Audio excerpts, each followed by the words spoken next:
Why China is actually taking over Russia. Russia and China are two countries who are frequently regarded as close allies, but are, in truth, deadliest enemies. In today's video, we will be discussing why Russia's biggest threat is actually China and what are the reasons. Putin and Xi, the presidents of Russia and China, said during a summit that their partnership knew no bounds, just weeks before the Russian army invaded Ukraine. Since the beginning of the Russian invasion a year ago, the Chinese have abstained on every important UN vote, as they did in September when the Security Council voted to denounce Russia's unilateral annexation of 4 Ukrainian provinces. The Chinese have never once condemned the Russians for any of their actions. Senior Chinese officials have openly stated their support for Russia's security concerns on NATO expansion in Eastern Europe, while accusing the US and NATO of prolonging the conflict by arming the Ukrainians. What is actually happening? Vladimir Putin and Xi Jinping had a meeting in Moscow on March 20th. As usual, there were some fantastic photo chances and a joint statement that contained not so subtly critical language about the US. Yet there was no mention of China giving Russia military support, despite what US intelligence had projected. And she succeeded in persuading Putin to support China's new 12-point peace plan. So let's investigate why China hasn't provided Russia with military assistance to date, and what Ukraine's relationship with China is like today and how that might develop in the future. A brief history will be given before we begin. When the Russian Empire under control of the Romanov family grew to the east and found itself bordered by the Chinese Empire under the Manchu dynasty, China and Russia established diplomatic ties. In 1689, the two powers agreed to the Treaty of Nerchinsk, which defined their borders and established economic ties, as China's eastern regions were conquered as a result of Russia's territorial expansion in Central Asia in the 19th century. Ties between the two countries deteriorated. Relations quickly improved once the Communist Party came to power in 1949. With the Soviet Union giving China military and economic support, the 1950 Treaty of Friendship and Mutual Assistance marked a turning point. Yet throughout the 1960s, the bond grew strained. Then they began to compete a little bit as the two major communist powers. After a brief border conflict in 1969, tensions remained high until a Sino-Soviet border deal in 1991. Things have only become cozier since then.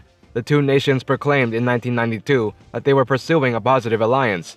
In 1996, they declared that it had evolved into a strategic alliance, and in 2001, they formally agreed to work together under the terms of the Treaty of Good Neighborliness. The connection has accelerated due to Putin and Xi Jinping's positive interpersonal relationships. He previously said of Putin that they had similar business objectives and that he was his greatest buddy and collaborator. China now imports more oil and military hardware from Russia than any other country, and Beijing prefers Russian oil because it can be transported without using the sea. In essence, much of China's oil is imported from the Middle East and must be transported to southern China via the Malacca Strait, creating a weak supply chain that could theoretically be cut off by the US Navy during a conflict. In any case, many people anticipated China's aggressive assistance for Russia when Putin attacked Ukraine. After all, on February 4th, just a few weeks prior to the invasion, the two nations declared that their collaboration had, quote, no boundaries. China chose to abstain rather than back Russia on the multiple UN motions condemning Putin's invasion, and Chinese officials have obviously stopped repeating the phrase, no limitations, in their official readouts.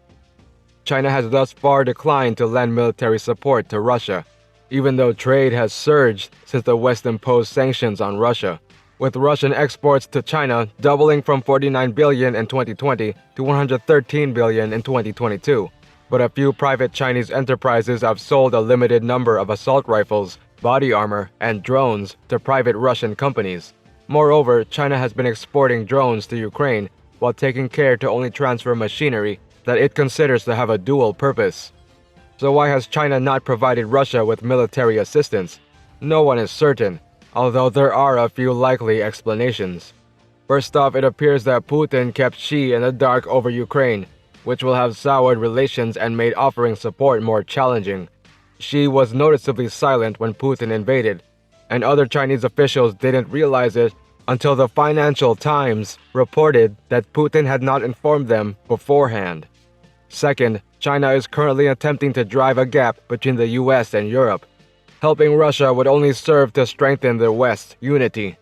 Third, China is also aware that Ukraine is not the ideal location for a proxy conflict with the United States. The Russian army is not functioning well in Ukraine, and Ukraine now has the full support of NATO, despite the fact that China would love to hand the US a strategic loss. Hence, starting a proxy war there is probably not a good idea.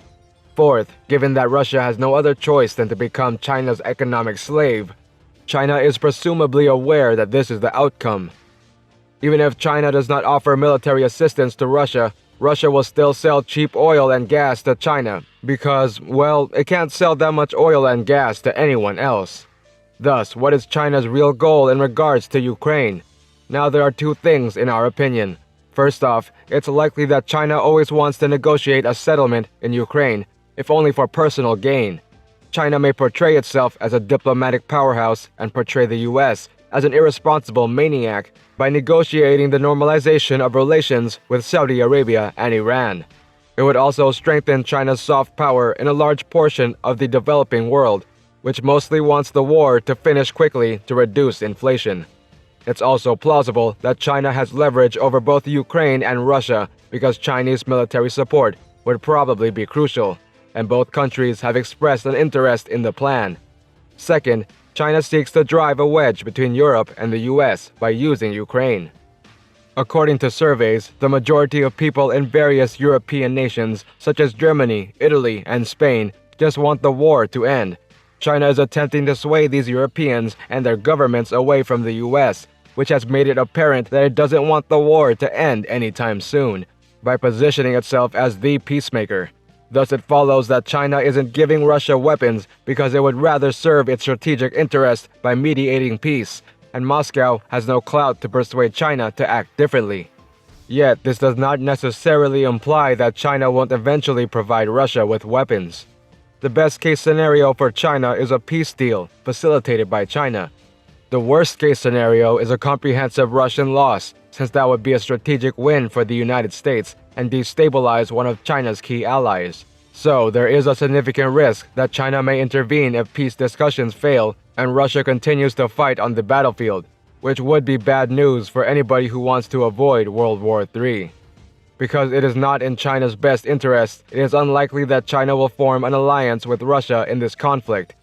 China highlighted earlier this year that the relationship with China is built on no alliance, no conflict, and no targeting of third parties. Beijing continues to help Russia diplomatically and economically, but Beijing does not directly sell Moscow armaments, as can be seen. The two parties are playing games and taking advantage of one another. It would be quite foolish for China to materially help Russia and risk more sanctions if it wants to resume trade and investment with Europe. The majority of Western nations imposed harsh sanctions on Russia after its invasion of Ukraine a year ago, including a restriction on oil purchases and high-tech goods exports. That's all. Thank you for watching. Do not forget to like and subscribe to our channel and ring the bell icon to get more videos.